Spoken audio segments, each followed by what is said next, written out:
इस वीडियो में हमें जानेंगे कि अगर आप एसबीआई लाइफ इंश्योरेंस लेना चाहते हैं, एसबीआई बैंक में प्रधानमंत्री जीवन ज्योति बीमा योजना का लाभ अगर आप लेना चाहते हैं तो उसका फॉर्म फिलअप किस तरह से किया जाएगा, इस वीडियो में आपको इसकी जानकारी मिलेगी।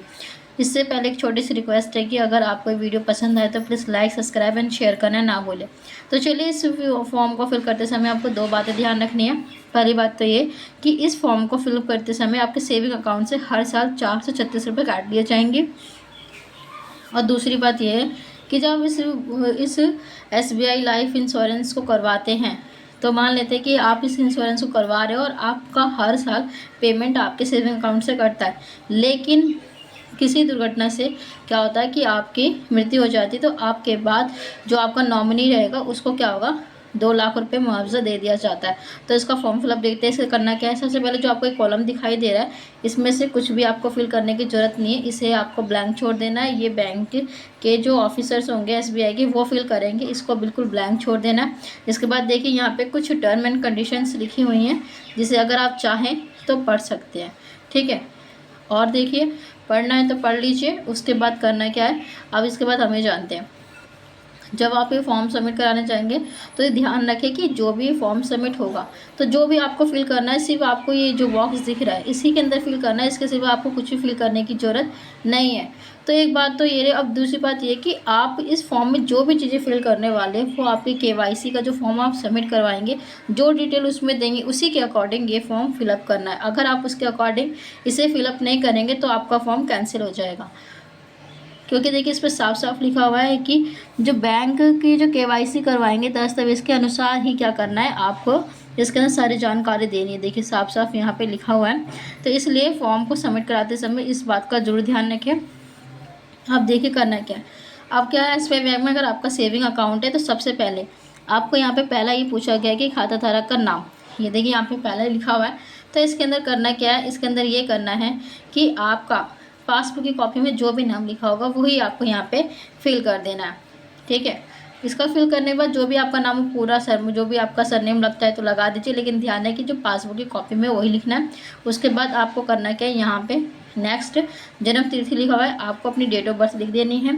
उसके बाद यहाँ पे बचत बैंक खाता संख्या लिखा है, मतलब आपको अपना अकाउंट नंबर लिख देना है। ये भी आपकी पासबुक की कॉपी में मिलेगा, जो केवाईसी के फॉर्म में भी रहेगा वही इसी में फिल करना है। उसके बाद देखिए ईमेल आईडी पूछा गया। अगर आपकी ईमेल आईडी है तो लिख दीजिए, नहीं है तो आप इसे तो छोड़ दीजिए। उसके बाद देखिए निमिति का नाम, पता, ऐप संबंध। इसका मतलब होता है जिसे आप नॉमिनी बनाना चाहते हैं तो आपको यहाँ पे उनकी डिटेल देनी है। पहले आपको अपने नॉमिनी का नाम बताना है, फिर आपको उनका पूरा एड्रेस यहाँ पे फिल कर देना है जो भी आपके नॉमिनी का होगा। फिर उसके बाद ये बताना है कि आपके नॉमिनी का उनके आपके साथ क्या रिश्ता है। जैसे मान लीजिए नॉमिनी आपने किसी राजू नाम के राजू है और उनका फिर एड्रेस आ जाएगा। फिर जो आपने नॉमिनी राजू को बनाया उनके साथ आप कौन सा रिश्ता आप ये बताना है। जैसे कि मान लीजिए भाई का है तो आपको यहाँ पे लिख देना है। उसके बाद देखिए नमिति का जन्म तिथि।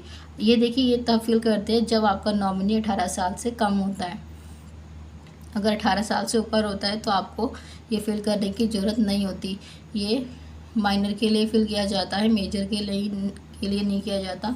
उसके बाद देखिए यहाँ पे आपको अब आपको करना क्या है, यहाँ पे आपको आधार संख्या दिखाई देगा, यहाँ पे आधार नंबर लिख देना है जो भी आपका हो। उसके बाद क्या करना है, यहाँ पे आपको अपना फ़ोन नंबर लिख देना है, जो भी आपके बैंक से जुड़ा हुआ फ़ोन नंबर है वही लिखे, लिंक हो रखा।